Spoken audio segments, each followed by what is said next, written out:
Queridas, queridos, vamos a continuar con nuestra lectura y estudio de Psicología Forense y Juicios Orales. Estamos empezando el libro, estamos ocupándonos apenas de la primera, digamos, el primer capítulo, Desarrollo de la Psicología Forense en México y su origen en el ámbito internacional. Les recuerdo que este es un libro fabuloso, entre otras cosas, porque el mismo autor nos muestra al inicio de cada capítulo una introducción al texto. Ajá. Tanto en la descripción de este video como en el comentario fijado, encontrarán el video que le dedica el autor al mismo texto. Un saludo, doctor Francisco Matamoros. Pero nosotros estamos haciendo un estudio, digamos, lo más sencillo posible de una cuestión que tiene mucho que ver con el derecho, con la justicia, con el orden social. Ajá. Y esto, por supuesto, podría yo decir desde el punto de vista psicoanalítico, porque esto es al menos mi experiencia. El psicoanálisis que me fue transmitido a mí en el Centro de Investigación y Estudios Lacanianos.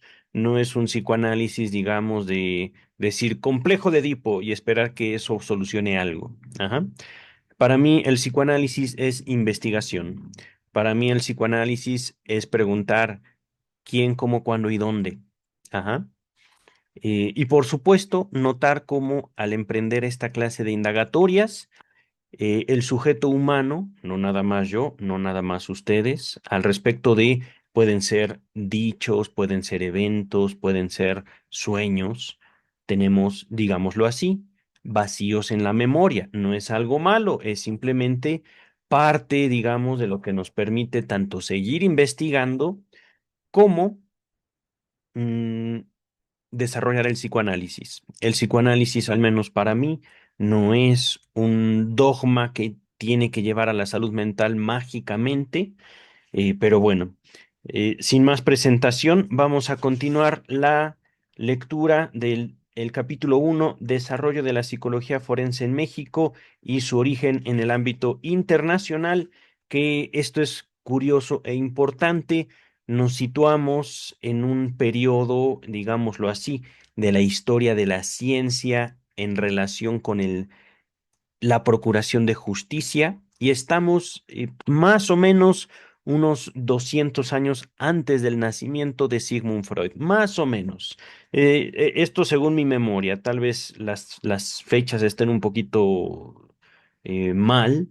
100 años, 200 años, no lo sé. Recuerdo que los textos que hablamos fueron de 1700 y Sigmund Freud nace en 1856. Ahorita vamos a retomar a partir de la página número 22. El texto no se los mostraré en pantalla porque está protegido por derechos de autor. Por supuesto, estoy compartiendo estas lecturas con el permiso otorgado por el autor. También señalando que si el texto les llama la atención, pueden adquirirlo a través de las ligas que contiene este video. Ajá. Dice el autor, nos quedamos al final de la página 22.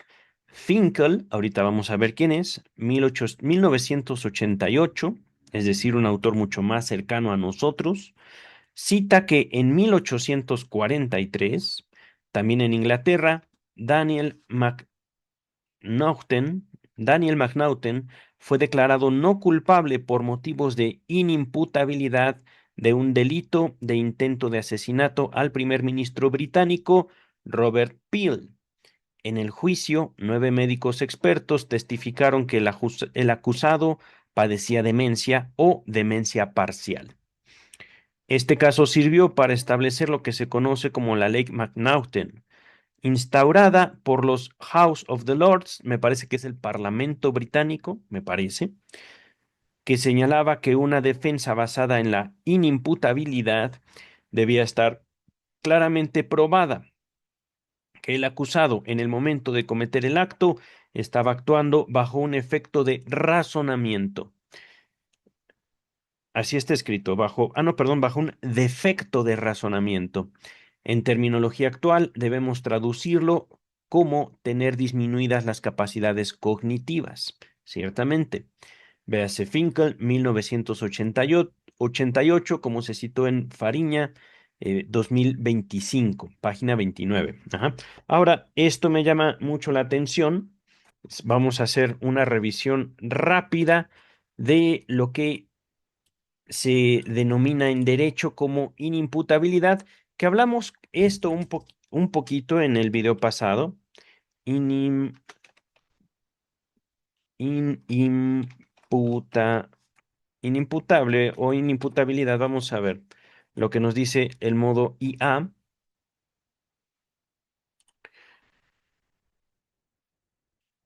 ¿Dónde está? Aquí está. Inimputabilidad es la condición legal que exime, es decir, que resta o que elimina la responsabilidad penal a una persona por carecer de la capacidad de comprender la licitud de una conducta, es decir, si es buena o mala. Aquí voy a ser estricto con el texto que estamos viendo en pantalla. Licitud. ¿Qué tan lícito? Ahorita vamos a ver qué es eso. Pero comprensión. Podemos decir es que la persona no sabía lo que estaba haciendo. Ajá. O de actuar conforme a ese entendimiento al momento de querer cometer un delito o de cometer un delito. Al faltar capacidad cognitiva o entender que el acto está mal o volitiva, faltar capacidad volitiva, no puede decidir, no puede controlar sus propios impulsos, se excluye el elemento de culpabilidad, es decir, una persona hizo algo, pero no es culpable. Ajá.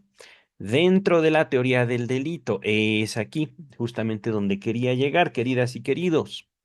Y por lo tanto no se puede aplicar una pena tradicional. Nótese, digámoslo así, primero, el texto está citando un evento que ocurre en Inglaterra en 1843. 800, cientos de años. Ajá. Pero nótese cómo hay una cierta normalidad a partir de, digamos, no solo este caso, sino muchos otros. Ajá. Algo que se reconoce como, digamos, uno de los principios del derecho es la capacidad que puede tener una persona de conocer o de saber lo que está ocurriendo a su alrededor. Ajá. O bien de saber que lo que hace, dice o piensa está bien o está mal. Ajá. Lícito. Ujú. Aquí yo justo hice una... Quiero hacer la pregunta, ¿qué es licitud? ¿Qué es eso? A ver, ¿qué es licitud?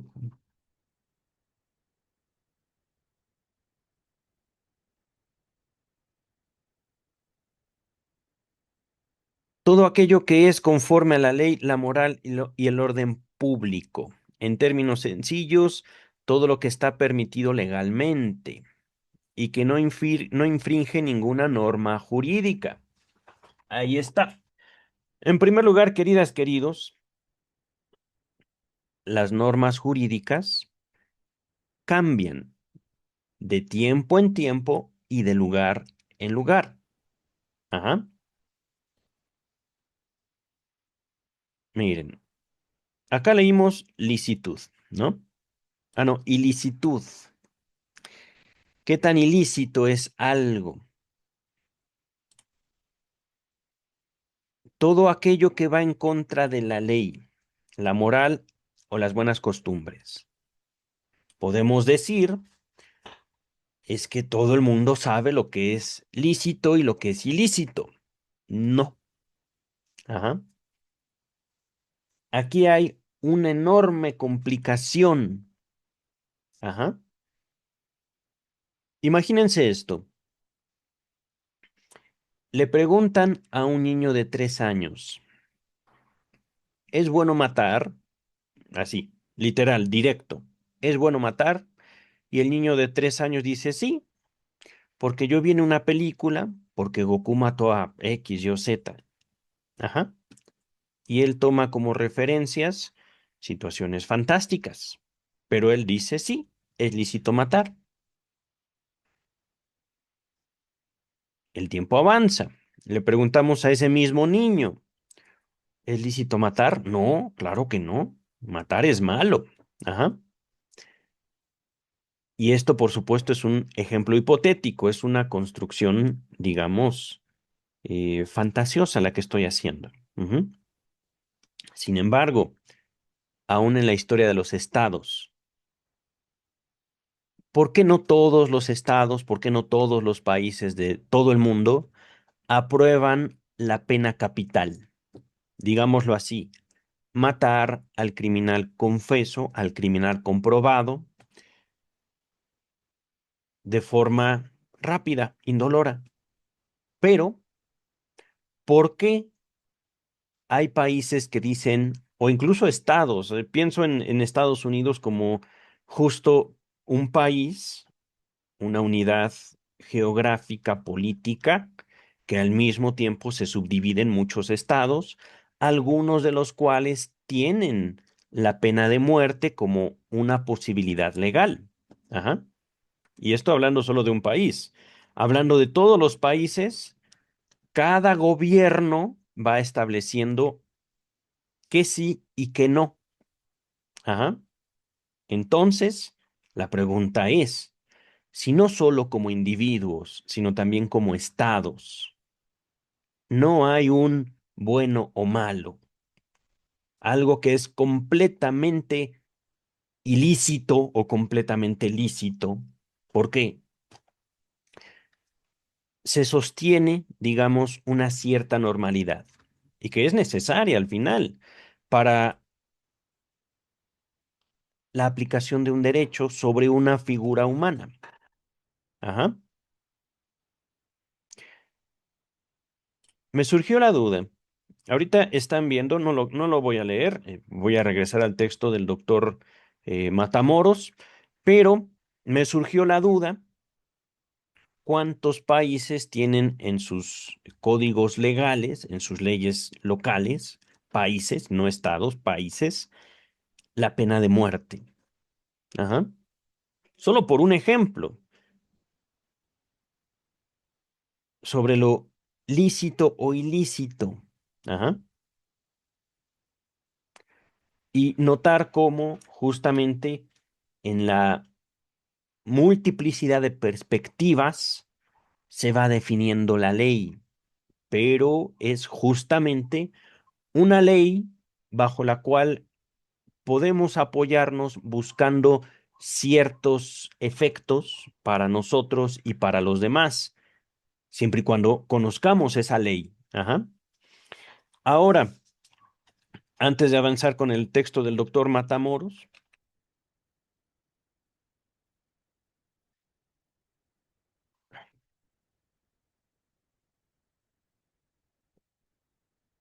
dentro de sus posibilidades legales, posibilidades, a ver, 54 países, países, no estados, países, ajá. Estados me refiero a la subdivisión de los países. Así, por ejemplo, en México hay, me parece que 32 estados. Ajá. En Estados Unidos creo que son 50 y tantos estados. Ajá. Entonces, mundialmente hay 54 países que dicen, aquí sí matamos.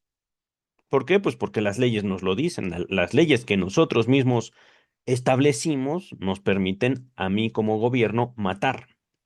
Ajá.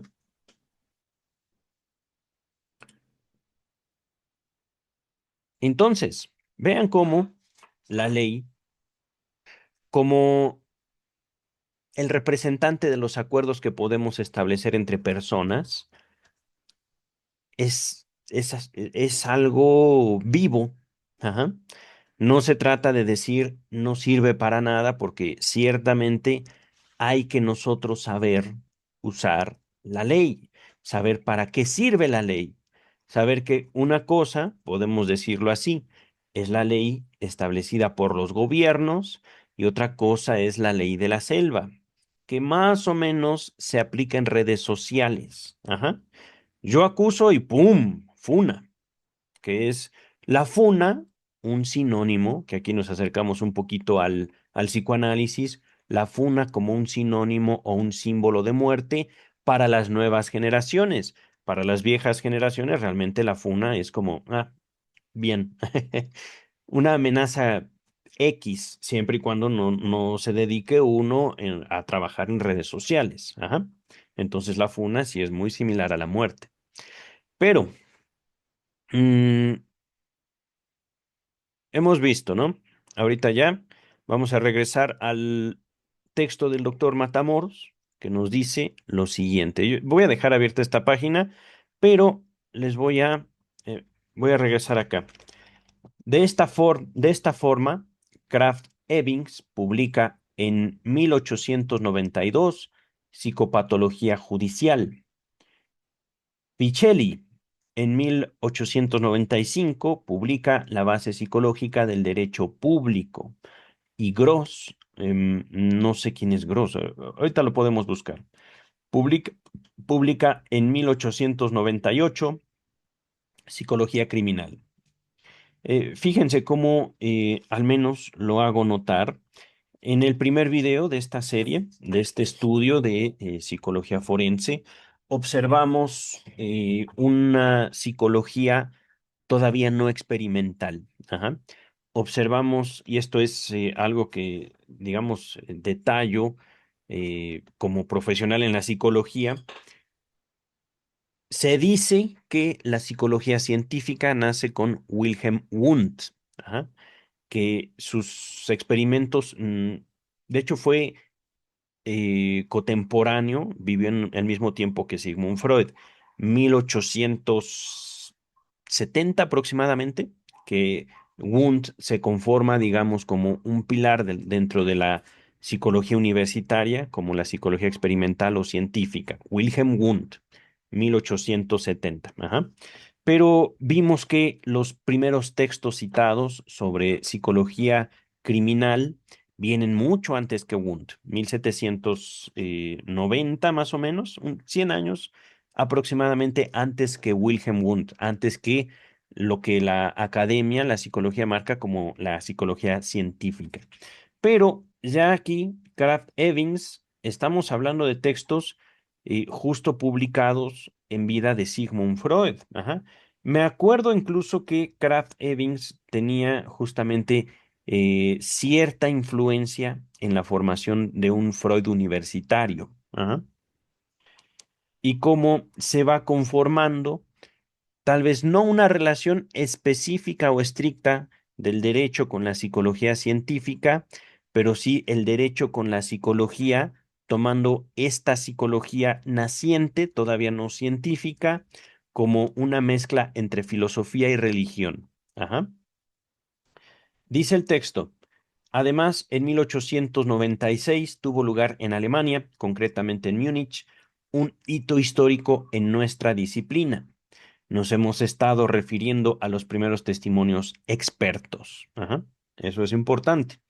El psicólogo Alfred von Schrenck-Notzing intervino como perito en un caso de asesinato, advirtiendo de los efectos de la publicidad, prejuicio en los testigos por medio del, entre comillas, falseamiento retroactivo de la memoria. Véase Hale en 1980, como se citó en Fariña, 2005, página 30. En los últimos años del siglo XIX se produjo lo que probablemente haya sido la génesis de la moderna psicología forense. Véase Bartol y Bartol, 1999. Nos estamos refiriendo a los trabajos de Cattell sobre el testimonio. Ujú. Este autor, después de formarse durante 3 años en Alemania, en el Laboratorio de Psicología de Leipzig, bajo la intervención de Wilhelm Wundt, perdón, bajo la dirección de Wilhelm Wundt, del que hemos venido hablando, Wilhelm Wundt vivió de 1832 a 1920. Ajá. Entonces, sí, aproximadamente 1870, 80, 90 fue la mayor producción de Wilhelm Wundt en el terreno científico. Ajá.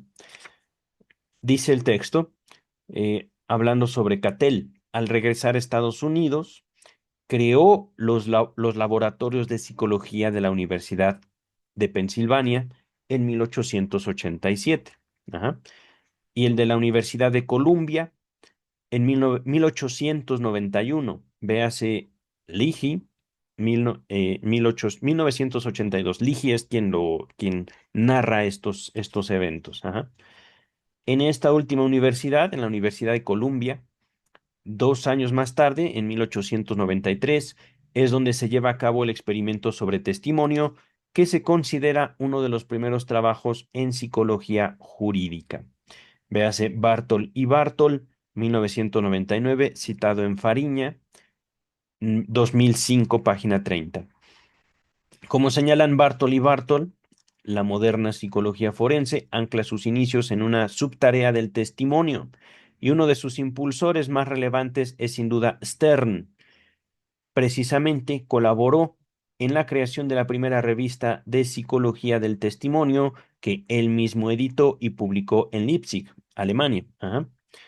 Concluyó que las emociones afectan al recuerdo, ciertamente, mm, disminuyendo la exactitud de éste, sembrando de este modo grandes dudas sobre la fiabilidad de los testimonios de testigos oculares. Al mismo tiempo, Stern, en 1910, ya se preocupaba por la protección a las víctimas, concretamente en los casos penales en los que hubiese menores testigos. Menores entiendo que son infantes. Ajá. Igualmente, advertía de los peligros que conllevan los interrogatorios repetidos, claro, es decir, un interrogatorio y otro y otro y otro. Antes de continuar un comentario, voy a citar los autores sobre los interrogatorios repetidos. Véase Stern, 1906, Fabián, 2001, Fabián, 2001, como se citó en Fariña, 2005. Pero testimonios repetidos, queridas, queridos, es algo que eh, sigue siendo necesario. Ajá. Necesario y peligroso al mismo tiempo porque puede vulnerar justamente el testimonio mismo. ¿A qué me refiero? Lo digo justamente por experiencia. Tenemos una primera entrevista con una persona. Imagínense esta persona como ustedes gusten y manden, hombre o mujer, adulto o niño, y le preguntamos qué pasó. Ajá. La persona dice un escenario. La persona propone una secuencia de hechos. Ajá. Algo muy, muy sencillo. Estaba yo lavando mi carro y el vecino me insultó. Así. El vecino me insultó. Estaba yo lavando mi carro y el vecino me insultó. Ajá. Testimonio primero. Primera escucha. ¿Qué quiere hacer? Es que quiero X, Y o Z proceder legalmente, porque después de que me insultó, rayó mi coche, por ejemplo. Ajá. Ok, daño a la propiedad privada. Puede proceder. Vamos al Ministerio Público. Ajá. Ya me lo narró. Vamos con el Ministerio Público. Esperamos el tiempo que sea necesario, porque pueden ser minutos, pueden ser horas de espera en un ministerio público. No estoy quejándome, estoy señalando la operación normal en un ministerio público. Después de esperar minutos o horas, no sabemos, la víctima pasa con el ministerio público. El ministerio público le pregunta qué pasó. Mi vecino, a ver, antes de empezar,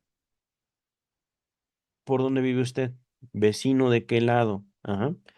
Eh, ¿Qué hora era? ¿Qué día fue? Ajá. Y esto no les estoy diciendo, Ministerio Público malvado. No, no, no, no, no. Es el trabajo de él o de ella. Buscar definir lo mejor posible el escenario.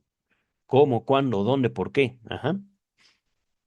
Entonces, el primer testimonio que fue sencillísimo.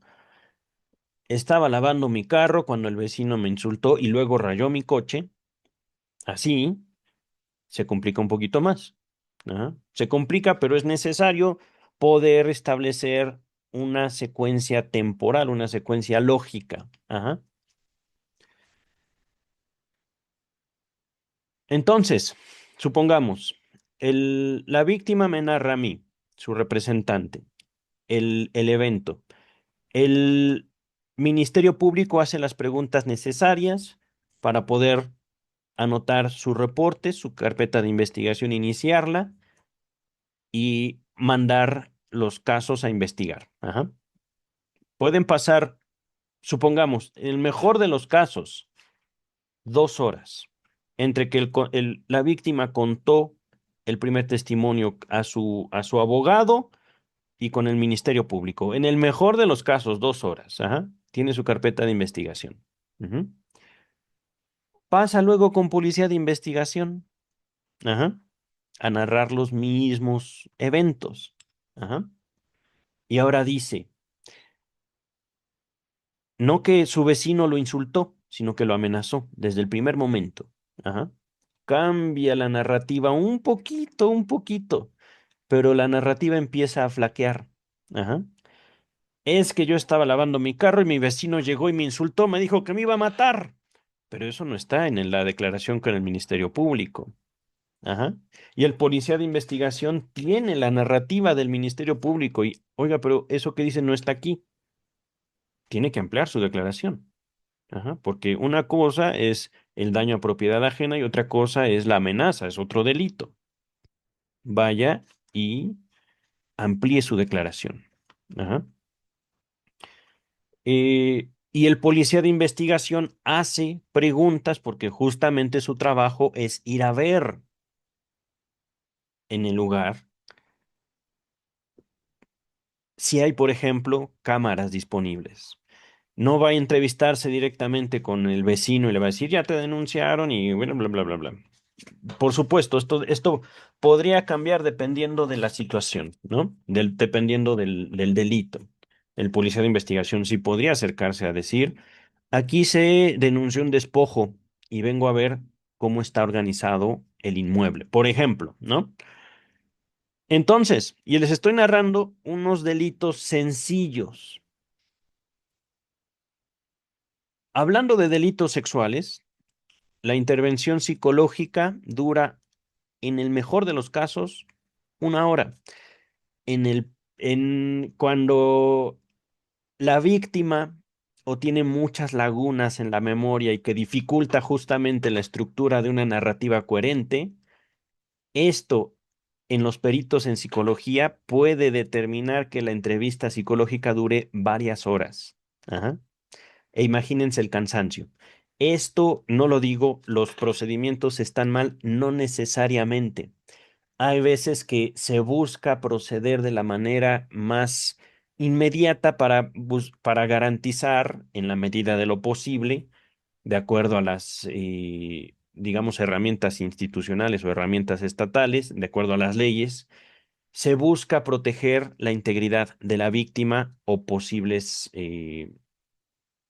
gente en riesgo, digámoslo así. Sin embargo, mm, hay cosas que pueden hacer las leyes y hay otra cosa que nosotros como individuos podemos hacer, no necesariamente ilegales, pero que sí nos van a ayudar a nosotros a vivir con más tranquilidad, con más seguridad. Ajá. Hay que, en todo caso, repito, conocer las leyes y sus limitaciones, que justamente lo que las leyes hacen principalmente es determinar la actuación de las autoridades. Ajá. Eh, Voy a terminar mi comentario hasta aquí porque, queridas y queridos, el asunto, digamos, de la teoría del delito, justo, tiene mucha importancia tanto en la consideración de las leyes por la autoridad como de las leyes por parte de, digamos, la población en general. Ajá. La gente considera, por ejemplo, toda forma de trato ríspido, o la gran mayoría, trato violento como un crimen y no necesariamente eso es verdad. Ajá. Lo que quiero transmitirles con este abordaje es que una cosa es lo que yo considero malo y otra cosa es lo que las leyes consideran malas. Eso no necesariamente va a empatar. Ajá. Mm, y otra cosa, queridas, queridos, es cómo no es que el sistema no funcione, es que también como ciudadanos de cualquier país, no necesariamente conocemos cómo funcionan nuestros propios aparatos legales. Ajá. Esa sería una muy buena investigación, no para hacer en este momento, sino para que cada uno de ustedes conozca cómo se procede dependiendo de diferentes circunstancias. Ajá. De ahí tiene mucho que ver la figura del abogado, pero también en estos momentos podemos tener eh, como una herramienta de esta clase de investigaciones y de exploraciones la inteligencia artificial con una advertencia. La inteligencia artificial no procede, digamos, por mecanismos interpretativos. La ley sí. Ajá. Es decir, la inteligencia artificial dice, porque lo dice aquí en la Constitución, es verdad. No. La ley no opera de esa manera, queridas y queridos. La ley es más bien, digámoslo así, un decir que nosotros tenemos que conocer para nosotros poder establecer diversas relaciones lógicas, argumentales, frente a diversos escenarios. Ajá. No es una cuestión de inmediatez. Y esto lo manejé mucho en mi tiempo de atención a víctimas del delito. Tiene ya su carpeta de investigación.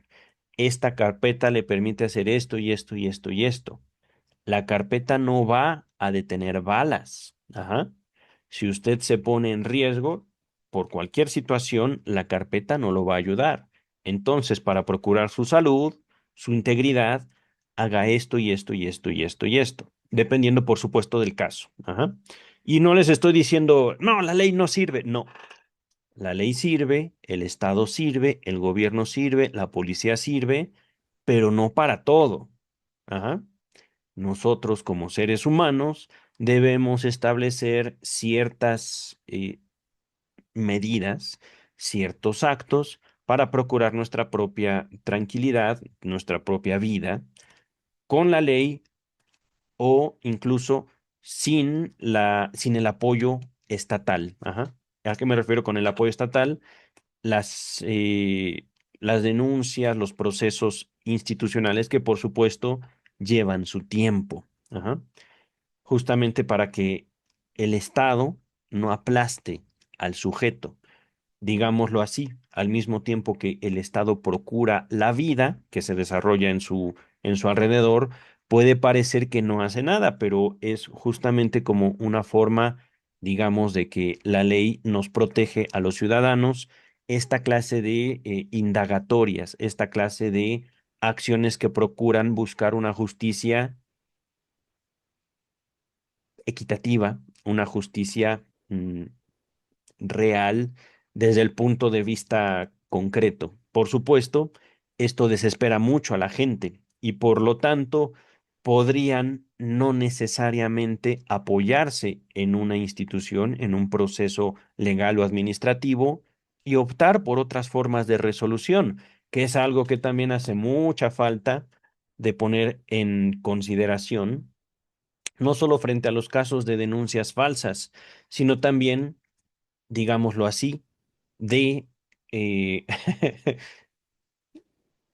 uso la palabra resolución de conflicto, pero también me resisto hasta cierto punto de usarla porque, queridas, queridos, y esto es algo que también las autoridades deben tener en consideración, hay ciertas personas que tienen el conflicto como lo divertido de la vida.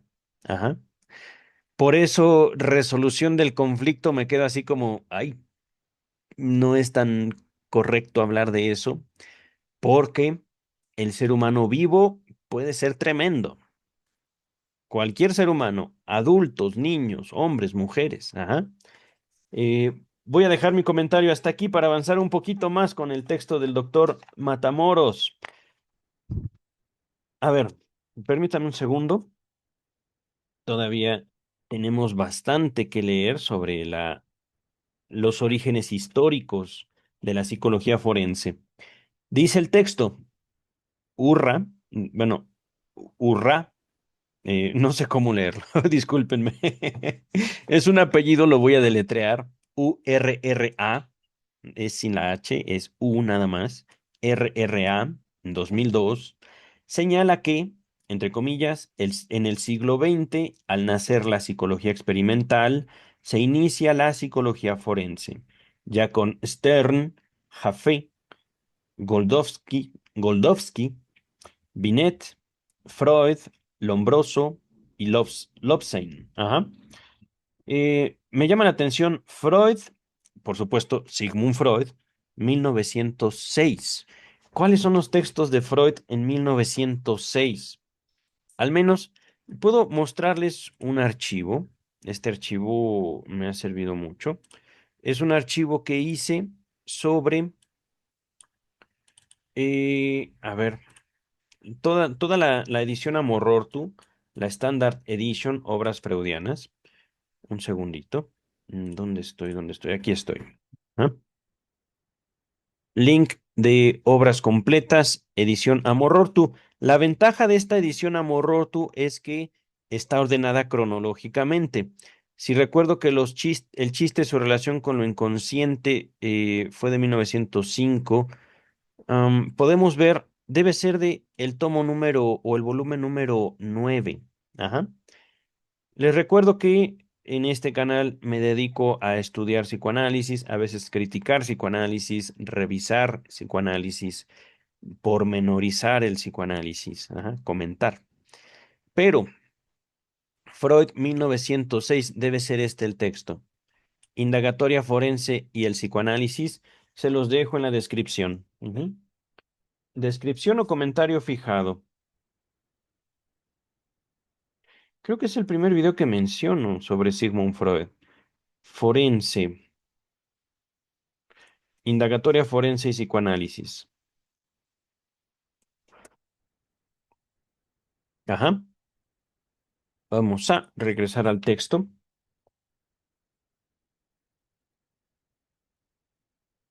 Dice el doctor Matamoros. Münzenberg publica en 1908 On the Witness Stand, que es algo así como desde la perspectiva del testigo. Ajá. Investigador alemán de origen y discípulo de Wilhelm Wundt, pasó a ser un psicólogo experimental a ser un tenaz defensor de la psicología aplicada.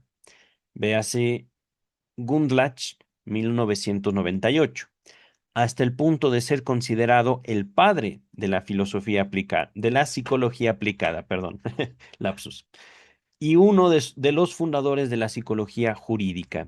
Véase Curie o Curie, 1999, Perles, 2002, como se cita en Fariña, 2005, página 31. Otros autores escriben sobre la materia como Fiore, 1904, Manual de Psicología Jurídica, Sommer, 1904 también, Psicología Criminal y Psicopatología Jurídico-Penal. Por su parte, Lombroso, en 1906, La Psicología del Testimonio y los Procesos Penales. También Lombroso, en 1911, Crímenes, Causas y sus Remedios. Miren, y en Latinoamérica, el libro de, entre comillas, Criminología de José Ingenieros, véase Fariña, 2005. Antes de continuar, lo que me llama mucho la atención es que Freud dedica 2 o 3 textos a lo mucho sobre procesos legales. 2 o 3. Ajá. Siendo que ya posteriormente sus discípulos, pienso, ahorita que estamos revisando las controversias, Anna Freud, Melanie Klein, los días jueves, libro que les muestro ahorita en pantalla, eh, muchos de los analistas de la escuela británica encaminaron su preocupación teórica, práctica, hacia el tratamiento de los criminales jóvenes, ajá, o criminales en general. ¿Qué tan posible es, digamos, una rehabilitación? Y esto, repito, no como una aproximación puramente freudiana, sino más bien ya cuando el psicoanálisis empieza a despegar como movimiento mundial. Ajá. Me llama mucho la atención que justamente algo que considera Freud, pienso en este otro texto, algunos tipos de carácter dilucidados por el psicoanálisis o por el tratamiento analítico, no me acuerdo cómo es, pero se los dejo en la descripción, lo podemos identificar por tipos de carácter. Está aquel que delinque por conciencia de culpa, es decir, yo tengo una culpa que no sé de dónde viene, pero para poder ser castigado por esa culpa, me robo una pluma, por ejemplo, ¿no? Y al robarme la pluma, la, no que la ley me descubra, no, no, no, yo me hago castigar, ajá. Y es, digamos, como podemos entender, no la ley como la solución, sino como la ley como una herramienta a disposición de ciertos individuos, tanto sádicos como masoquistas, ajá, que manejan de forma diferente su propia culpa, que es, digamos, uno de los elementos centrales del psicoanálisis freudiano. No una salud mental, sino justamente no solo una comprensión, sino también una colocación al respecto del ser humano, tanto como individuo, como, digámoslo así, actor social. Ujú. En este ejemplo que estoy diciendo, el que delinque por conciencia de culpa, la ley es la solución no para la sociedad, sino para ese individuo que se sentía culpable y a través de esa culpa necesitaba un castigo para sentirse tranquilo. Ajá. Y es, por supuesto, una perspectiva mucho más amplia de bueno y malo, buenos contra malos. Ajá. Y es algo que sin duda necesitamos también enfatizar en su importancia histórica y cómo no toda la solución es decir bueno y malo. Ajá. Porque en esas acusaciones justamente es la sociedad en su conjunto quien tiene que perder. Entonces, esto lo estoy diciendo justamente como comentario también a la situación del derecho actual. Como abogados necesitamos, y digo, soy un estudiante trunco de derecho, espero retomar en un futuro cercano mis estudios en derecho, voy como a la mitad, quinto cuatrimestre de 9. Eh, necesitamos necesitamos contextualizar el derecho. Necesitamos señalar cuándo una situación tiene muchísimas más soluciones que simplemente un procedimiento legal. Ajá. Aquí estoy dudando justamente porque una de las cuestiones centrales del derecho es, digamos, eh, la concepción de justicia. Ajá. Y esta concepción de justicia puede no necesariamente estar representada en las leyes. Ajá. Ahorita estoy pensando en muchas cosas justamente sobre la relación del ius latino. eh, no sé, es que ahorita incluso dudo si es latino o es romano, el ius, que viene de ahí, digamos, una de las etimologías de la palabra justicia, ius. Ajá. Pero me puse a pensar y recordar algunos textos que ahorita ya no voy a detallar para adelantar en el texto del doctor Matamoros. A ver, mm, Urra, en el 2002 señala, en el 2000, perdón, en el 1910, Reichel habló ante la Sociedad de Juristas de Berlín de psicología forense y psicología jurídica. En 1913 se inician los servicios de asistencia psicológica dentro de una prisión o reformatorio de mujeres del estado de Nueva York. Vean, y aquí yo mismo hago una anotación en mi libro, cómo la clínica, digamos, como la actividad médica, va muy de la mano con el proceso de rehabilitación y este también se puede reinterpretar o entender como un proceso de educación. ¿Ah? Y es algo que, por supuesto, no podemos señalar en el psicoanálisis freudiano. Lo digo señalando como un vacío, pero también es un vacío que permite la práctica del psicoanálisis como tal. El psicoanálisis parte de la premisa de que cada ser humano es un sujeto autodeterminado, es un sujeto con libre voluntad y, por supuesto, responsable de lo que hace, de lo que dice, incluso cuando es inconsciente. Ajá. Interpretación de los sueños, una breve cita. Somos responsables de nuestros sueños. Hay gente que lo toma esta responsabilidad como culpabilidad y por supuesto busca aliviar esa culpabilidad, pero no es nada más, queridas, queridos, nuestras producciones. Es lo que hacemos con nuestras producciones. Es cómo nos relacionamos con nuestras producciones. Cómo nosotros, por cualquier cosa, podemos generar culpa, miedo, excitación, etcétera, etcétera, etcétera, etcétera, etcétera. Ahí donde justamente Freud coloca la indagación, la investigación, no es una cuestión, digamos, de buscar hacer el bien a través de la salud mental, buscar aliviar la culpa, sino incluso señalar cómo la culpa tiene un proceso socializador, es decir, hay gente que a través de una culpa, consciente o inconsciente, pero culpa al fin, se siente culpable, por ejemplo, de haber visto a la vecina, de haber visto X, Y o Z. Ajá. Y esa culpa lo lleva a convivir con cierto miedo, ciertamente, pero también convive. Ajá. En fin, queridas, queridos, permítame un segundito. Como les decía, tenemos al menos 4 páginas antes de llegar a la psicología forense en México. Eh, Voy a avanzar al menos un par de párrafos más y finalizamos por hoy. Ajá.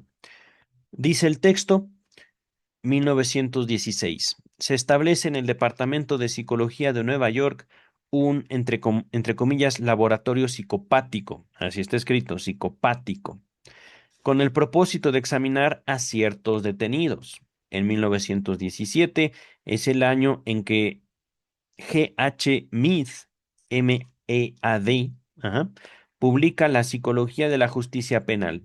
En ese mismo año encontramos el test mental para la selección de policías de Thurman. En 1922, y aquí hago notar antes de avanzar cómo al menos estos 2 párrafos habla mucho y se concentra sobre el avance de, sí podemos decir, la psicología aplicada en Estados Unidos. Ajá.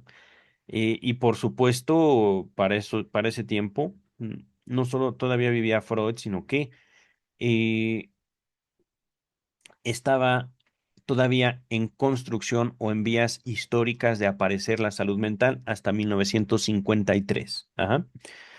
Ahora sí, continuamos. En 1922, Thurston, Thurston escribe La inteligencia del policía.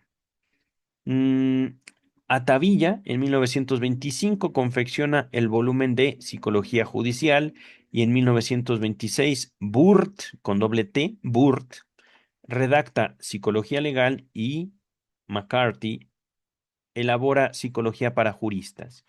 Este es un tema muy importante, queridas, queridos, al menos que nos permite notar cómo se va haciendo, digámoslo así, de una identidad a la práctica psicológica en diferentes sociedades. Todavía no hemos llegado a la psicología forense en México, pero al menos no de acuerdo al abordaje hecho por el doctor Matamoros.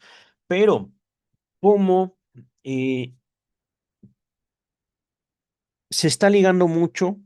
Primero, el ejercicio del derecho con una forma de pensar sobre el ser humano. Segundo, ya llegamos, digamos, a esa liga natural entre el derecho y la policía.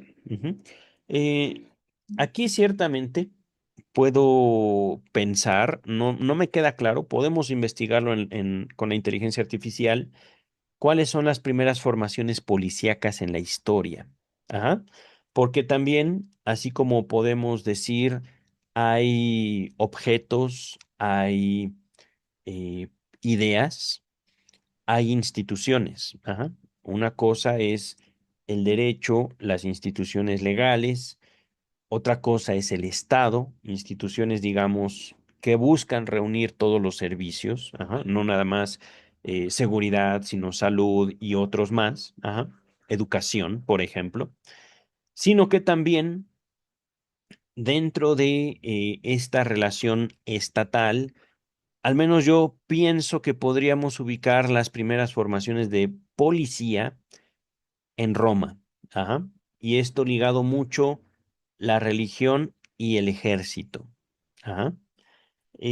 Claro está, esto es una hipótesis, no estoy ahorita consultando a la inteligencia artificial, pero sin duda, al nosotros buscar los orígenes, digamos, del el orden que buscamos imponernos como individuos, que incluyen las leyes, que incluye la salud, la religión es, digámoslo así, como una de las piedras centrales. Ajá. Y con religión no necesariamente me refiero al catolicismo. Ajá. Nosotros en México tuvimos religiones precolombinas, prehispánicas. Ajá. Esas religiones pueden seguir vivas. Ujú. Y aún así, justamente, se hablaba de un cierto orden, tal vez no mandado por Dios o los dioses, sino, digámoslo así, una vida, la nuestra, que podía estar a favor o en contra de ese orden que representaban los dioses. Ajá. Aquí lo estoy acomodando como a lo más elemental, incluyendo también el judaísmo y el cristianismo como ese orden en relación con la vida propia. Voy a dejar hasta aquí mi comentario, queridas, queridos. Nos vamos a continuar nuestro abordaje de la historia de la psicología forense el próximo sábado de manos del doctor Francisco Matamoros Pérez. Ujú. Cuídense mucho. Bye.